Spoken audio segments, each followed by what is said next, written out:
What's going on, everybody? My name is Henry McDaniel, and I'd like to welcome you to the Mac Garage. Today we got my homie Devon Taylor. Hey, what up, what up? We're a little happy right now. We're finally about to be done. It's been a long day, you know? Been a long day. It's been a real long day. My bad, you know. We ain't even gonna get into that. But yeah, he's the current drummer for Justin Bieber. He's worked with a variety of artists. And you want to just tell us a few people you work with? Yeah, You know, for sure. Alright, my name is Devon Taylor, born and raised from Atlanta, Georgia. ATL. ATL in the building, yeah, for sure, you know it. Man, I play for Jagged Edge, Rita Ora, Zendaya, Musiq Soulchild, Isaac Curry, who else I work with? Chrissette Michelle. Resume already. Yeah. How old are you? Man. 24, right? I'm only 24, man. 24 years old, You're bro. blessed, boy. Yes, sir. Definitely, man. So, a gig like Justin Bieber, Right. what is the process of getting a gig of that magnitude? Like, how did all that go about? Like, from auditioning to, you know, just everything to the point where you became the drummer. Right. All right. So the audition process was crazy. It was like a 3-day process, pretty much, for the audition process. So they sent us 2 songs and had us learn them. And well, before they even did any of that, I had to do a video, like audition. Like a video submission. Yeah, like a video submission audition type thing. So I recorded one of the songs that they requested me play. Yeah. And then I sent it in, and then after that, they called me and asked me to come to the actual physical audition. Right. So I learned the 2 songs that they requested. Yeah, they didn't have like any like instructions on like how to learn the song, pretty much. Right. Where they didn't tell you what to do. They just gave you the song and the time. Basically, just wanted to see your approach. Yeah, see your approach on it. So you know, I mean, I just programmed the SPS pad with some sounds and took like my own triggers and things like that, and then I went in. I just, you know, did what I do best. Like, I was nervous, but of course, you know, I went in there and I played everything like to the best of my ability. And then they called me back to come back the next day, and we did the same thing. And then they called me back to come back the next day. Yeah. We did it again, and then like later on that week, they called me and was like, yeah, basically like the gig is yours unless you don't want it. Right. Situation. Yeah. So, I mean, man, I was nervous during the audition because, you know, like I said, like they really still wasn't telling you what they wanted. Like, you know, they were just listening and checking out like your vibe, your personality, how you are. And, you know, they was asking us like a lot of questions and things like that. But I mean, yeah, you just gotta be prepared at all times, like for everything. So for like your preparation process, like how much time did you spend on like really just trying to, you know, nail it? Alright, so crazy thing is I had already like got the Bieber album or whatever before, like amazing album, by the way. Yeah, crazy album. If you haven't heard it, you should check it out. Yes. Purpose, killing. Production's fire, music is fire, everything. Crazy album. Yeah, man. So I ended up getting the album before I even knew about like the audition or anything. So I was already listening to the record. And then just so happened I was in Atlanta with the musical director. That's the musical director for the gig now. His name is Bernard Harvey. But at the time he wasn't the MD. Like I got called by the previous music director. So we was doing the gig together in Atlanta, and I asked him, I was like, yo, like I see Justin about to go back out. I said, hey, you know what I'm saying? That's what's up, bro. I said, congrats, man. And I asked him who was playing drums, because I know the previous drummer. Melvin Baldwin, Uncle Melly, shout out to Uncle Mel. So I was like, oh yeah, Uncle Melly going out, you know.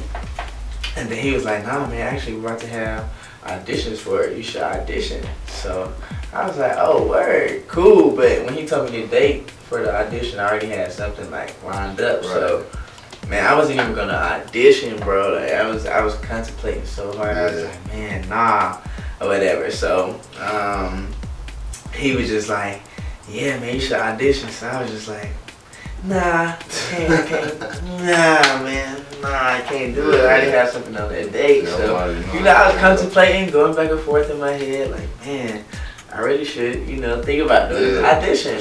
So, dude, like 30 minutes later in rehearsal, bro, the music director called me and was like, hey, man, yeah, this is Dan Kenner. Justin Bieber's music right there. I was just, you know, trying to see if you would be interested in auditioning for the gig. I got your number from such and such and such and such. Yeah. So I was like, wow, this is crazy. Like, my boy just told me to audition for the gig, so, you know. Just worked out the way. Yeah, it just worked out. Long story short, I mean, it was all like God, pretty much. Like, long story short, man, like how it happened. But it was just crazy. Like, man, like, it's crazy. He told me to do that. Then he called me, like. Nah, that's what's up, bro. And that's a good message to people out there.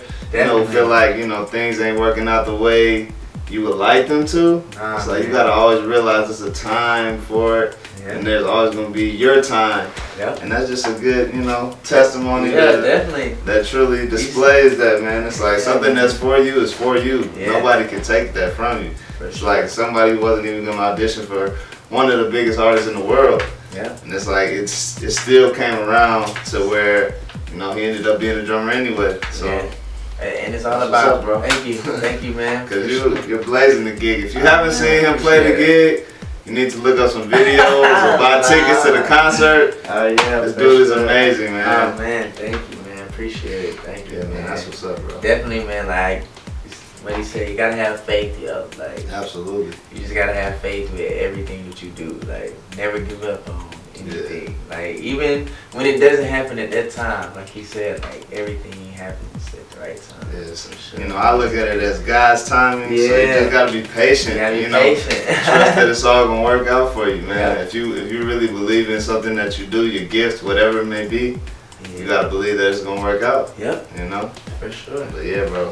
That's definitely what's up, man. So I want to talk a little bit about your musical approach. Alright. Because I love the way you approach music. Thanks. Like very tasteful, and you just have a very like, especially when it comes to like accenting lyrics. Oh yeah. The way you accent lyrics throughout music, man, I really appreciate it. You know what I mean? So like, how did you, not come up with it, but just like how do you think when you're playing music? I mean, what's your thought process? Man, the first thing that goes to my mind. That's funny. Like it's my first time answering this question. So it's deep, man. It's like people want to know, man. It's so everybody approaches things differently. You definitely have a unique approach. So I want to talk about it. Thank you, man. Appreciate that. I don't know. I say the first thing that goes through my mind is like, yo, I want everything to be like clean, tight. Like number one, when I hear everything, and I just try to do things that's like musical and tasteful, but that doesn't step like on anybody's toes or doesn't get in the way, you know. And like for me, like you said, like I like to play the vocal accents, you know, just to like make them certain parts a little bigger, or just to show the artist like that I'm paying attention. Like, I know what's going on. That's a good way to look at it. Yeah, for sure. And yeah, man, like when I'm approaching the music, it's just I'm vibing. I'm constantly vibing, constantly, you know, listening and trying to figure out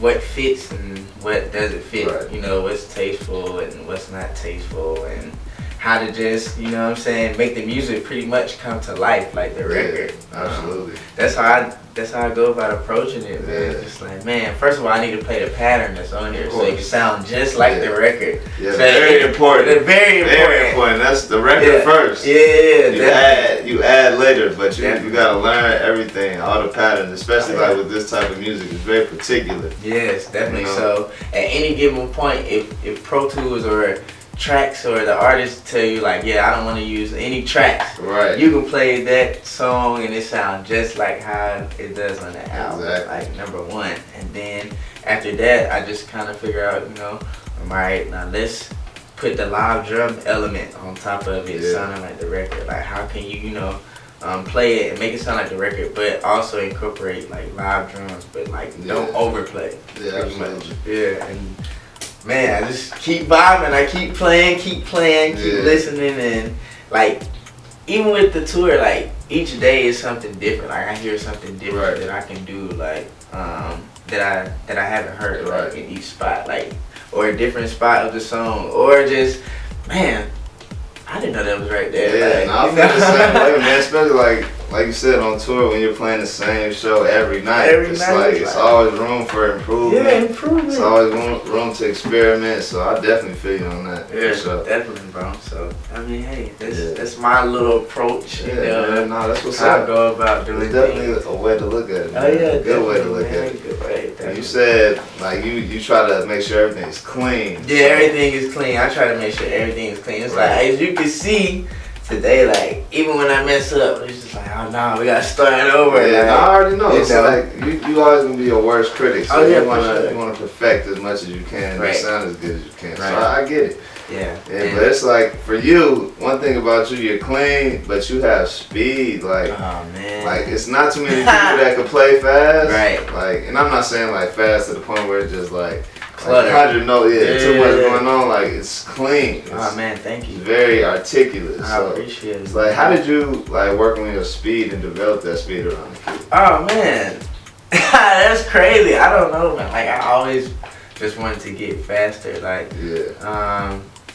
and be able to play things like at a comfortable tempo. Like if I'm like practicing with my friends, or if I just get called to like any situation, and if I had to play something that was this fast, you know, would I be comfortable like soloing over it, or you know, just playing it, period. Yeah, so, exactly. I mean, I kind of just push myself, like shedding with like a lot of my friends, like my homies, my family members, you know, just pushing each other like every day to constantly like get better.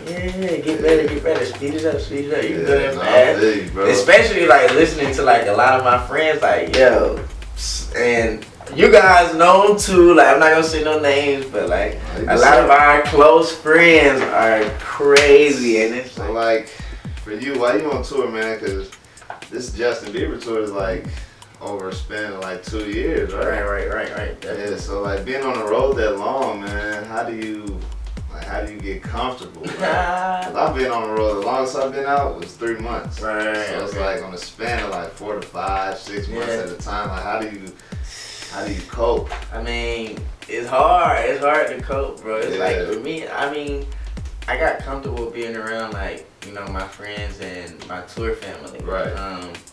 You know, we kind of like help each other out, motivate each other, and like it feels like home, like and family, like when we on the road. But dude, being away from your family and your friends, girlfriend, mom, parents, you know, life for like 4 months is hard, bro. It's hard to cope with. Like for sure, like we about to leave soon, bro. We'll be gone for like 4 months. Yeah. So. I'm about to be going through it, bro. Yeah, like, I told you 3 was rough for me, so I already know. But a lot of people think, man, it's like, man, you on tour, you living, you living life. I mean, you are. Yeah, no, it's a blessing. Don't get me wrong. But it's like you see a lot of new places, meet a lot of new people, and. But you people forget, like you missing birthdays, you know, God forbid deaths, you know, weddings, what is it? Babies being born, marriages, like just everything. I mean, everyday life, you know, regular life situations. You just missing out. Exactly. When we touring, we're not seeing. We don't get to hang out all the time. You don't. It's like some of these cities we in there for less than 24 hours. And then you out to the next city. You wake up. You wake up on the tour bus. And then you go into the arena. You go to sleep on the bus. Exactly. You wake up. You at the next arena. Like exactly. You ain't seeing much. The off days you gotta take advantage of them. It's like even though your off days, like you might want to go sightseeing or you might just want to sleep. Yeah. It's like you gotta choose, it could be wearing on your body if you don't take care of yourself. For real. Definitely. Yeah, it's a lot. But I mean, I guess the way we cope is just. Like I said, like we make each other feel like we're at home. Yeah. Like, family on the road, pretty much that's the biggest way to cope with this situation. Definitely, man. For sure. So like one of my favorite questions I like to ask our guests here is just like, what are your tour essentials? Like something you always need while you're on tour. While I'm on tour, alright. Number 1, passport. Wallet. You feel me? When it comes to just gear, I guess sticks, you know. Of course, you always need that. Sure, you definitely have to have your sticks. Your drums will be there. I need my MacBook. I need my toothbrush. Yeah. The real essentials. Yeah, the real essentials. The real essentials. Yeah, but I guess, but like as far as like tour essentials, no, just like, you know, if you a shoe junkie, your shoes, you know, certain clothes, jackets, you know, accessories, you know. I mean, yeah, that's pretty much it. The ones that I named. Yeah. I gotta have at least a pair of sticks anywhere I go. No matter what bag it is, at least a pair of sticks. My underwear, wallet, passport. My book bag with my MacBook, and always in my bag is like a extra spare change of clothes, you know, just in case your bag gets stuck at customs or it gets stuck in the airport. Man, you be walking around with the same outfit on for 2 days. Definitely. Nah. So do you like? Oh yeah, my in-ears. Oh yeah, that's necessary. Definitely need those. Need my in-ears. Need those. Need my in-ears. Definitely Drum need key. those. Yeah. No. Drum key is very essential. I lose drum keys like nothing. Like, man, I need a drum key endorsement. Anybody giving out drum key endorsements, holla at your boy. I need that. Boy. I need that. Yeah, like, ASAP, man. Yeah, man. So when you on the road, do you do a lot of shopping? This past year, man, I must admit, I did do a lot of shopping. I did a lot of money, huh? Yeah, man. But now, like, when we go back on the road this next time, I'm saving. Y'all tell anybody else, save, yo. Yeah, we talked about this. Save your money. And Rico talked save about your this, man. bread. Like, especially like tours like this. Like, I'm lucky, and I got blessed to be on like a 2-year like run. Like most like tours normally last like the most you can go out maybe like 6-7 months. Like if that, you feel me? So like more so to do something 2 to 3. Yeah, 2 to 3. Like if you get blessed, even with the 2 to 3 runs, but if you get blessed to like go out for like more than 6 months to like a year, like just I know it's like you're gonna see a lot of money like that you never saw before, and it's gonna come and you're gonna spend it, but just sometimes you gotta just cut that and just put like some duct tape, you know, push the brakes on it. Yeah, be like, yo, no, save, like, cause man, when it's coming, it's good, but as soon as it stops, it's dry. Yeah, the well is very dry, so you gotta save. Trust me, I know. Take it from Devon Taylor, guys. World, you hear that, world? Devon Taylor is telling you, save your money. Musicians, young musicians, fact. Save your money. Up, man. Yeah, for sure. So yeah, man. Like, again, man, you're amazing, dog. Thank you, dog. And I appreciate you being here, bro. Appreciate that, bro. You know, as always, the purpose for this is MacBear Apparel, my clothing line. See us. You know what I'm saying? We out here. We out here. He got the wave tee rocking. You know what I'm saying? I got the harvest tee. We just trying to keep pushing. And just keep making the best of this, man, and just get the company out there, just build the brand, and you know, hopefully see everybody wearing it. You behind the camera, everybody, you know, trying to just keep growing it. But yeah, we got Devon Taylor once again. He's a beast. Check them out with Justin Bieber. They're on tour for like another 6 years. They going crazy. So buy your tickets and check them out. Yeah, with Big Sean. Right now, I decided go cop it, man. Big Sean. The album is fire. Yeah. Check it out. We're on tour this year as well. So we'll be around the States, Europe. We're going crazy too. So holla at us, man. I appreciate y'all. Keep tuning in. We got some special guests coming up next in the next few weeks, and y'all gonna like it, man. It's going crazy. Damn. Well, holla at y'all. You know what?